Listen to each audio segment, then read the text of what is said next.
ang palayain ka ay sobrang hirap para sa akin.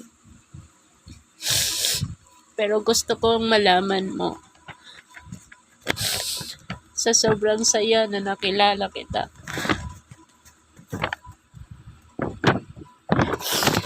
maging masaya ako na kasama ka.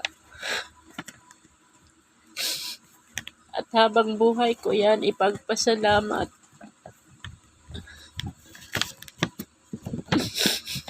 Tandaan mo, mahal kita. Kaya malaya ka na. At idalangin ko, maging masaya ka sa piling ng iba.